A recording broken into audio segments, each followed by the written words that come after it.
Jewish philosopher, Rabbi Moshe ben Maimon, also known as Maimonides, compiled what he refers to as the 13 fundamental principles of Jewish faith, as derived from the Torah, which is the five books of Moses inside the Tanakh. The Tanakh is the Old Testament of the Christian Bible, and it consists of 24 books. The 13 principles of Jewish faith are the following. The first principle of Jewish faith is that God exists and perfect in every way, eternal, and the cause of all that exists. All other beings depend upon God for their existence. The Jews do believe that God exists and perfect in each and every way.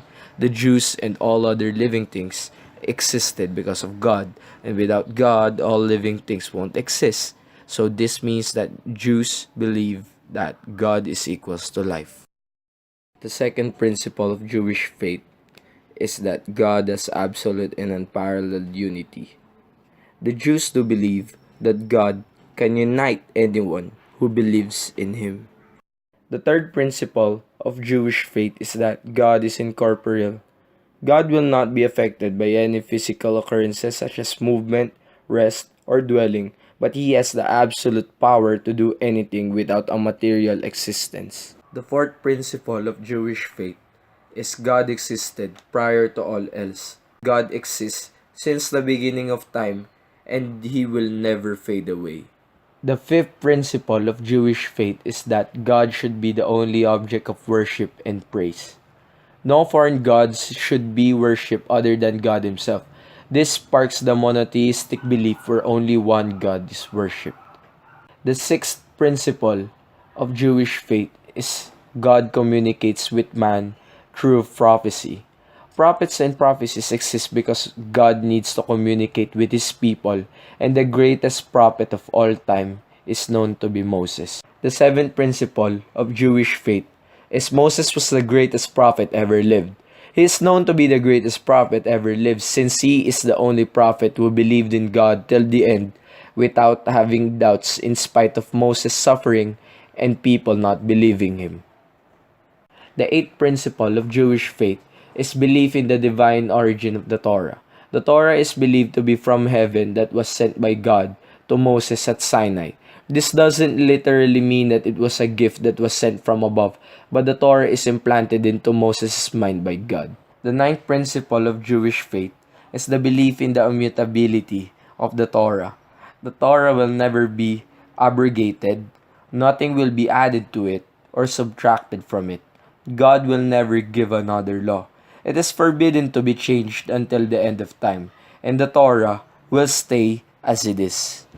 The 10th principle of Jewish faith is the belief in God's omniscience and providence.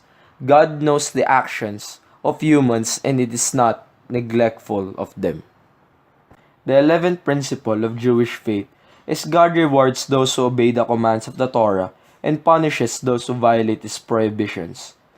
There is divine reward to the people who obey the Torah, but there will be retribution against the people who disobey the commands. The 12th principle of Jewish faith is the days of the Messiah will come. The arrival of the Messiah doesn't mean that Jesus is the prophesied Messiah, but it is indicated that there are going to be an era that the Messiah will come. The 13th principle of Jewish faith is the belief on the resurrection of the dead. The Jews believe in the resurrection of the dead and afterlife, which is called Olam Haba, that is known to be the world to come. The belief on this principle does not literally mean resurrection of the dead, but this could mean resurrection into another human being or resurrection after the judgment. I believe our words we must first understand. The creed is an expression of a personal belief and a confession of our faith held by each individual for himself. This belief is a heart-based one. We might think that by reading the Apostles' Creed, we are just dictating the summarized life of Jesus Christ. But what we don't know is that we are professing ourselves to the Christian faith with this creed. It's like saying a vow in the church. By professing our faith with the Apostles' Creed, we solidify our faith to Christianity. The 5 pillars of Islam are obligations that provides framework on a Muslim's life. They regard the five pillars as rules that, if not followed, it will be pointless to live the life without putting the faith into action and practice. The five pillars emphasize that it is faith before blood and not just trying to fit in sincere lives and beliefs. The first is Shahada, which is the declaration of faith. Recitation of the statement signifies as individual's conversion to Islam. The second pillar is Salat, which requires a Muslim to perform ritual prayers in the proper way 5 times each day, facing the Mecca. The third pillar is Zakat, which is charity or almsgiving. It is the practice of charitable giving based on wealth and considered as a personal responsibility to ease financial hardships and eliminate inequality. The fourth pillar is Saum. This is performed during Ramadan wherein a ritual fasting from food, drink, and sexual intercourse is abstained. The fifth pillar is Hajj, which is a pilgrimage to the holy city of Mecca. Each of these religions has its own uniqueness and similarities. Judaism is a covenant between God and His people. Christianity is about salvation promised by Jesus to those who believe, and Islam is about submission to one God, which results in peace. All of these religions are monotheistic, meaning they only worship one God. And all of these religions has certain laws that if obeyed, there will be divine reward, and if disobeyed, there will be divine retribution. We can have religious tolerance in the way that we discover the different religions that every person believes. The only thing that we need is to respect other religious beliefs. Every person in this world has a right to choose his or her own religion. With that being said, we must be able to allow other people to have their own religious beliefs, even though it contradicts our own. We should not criticize, contradict, or even discriminate people who have different religion or religious opinions. Instead, we must respect each other's beliefs because it promotes peace and unity within our community.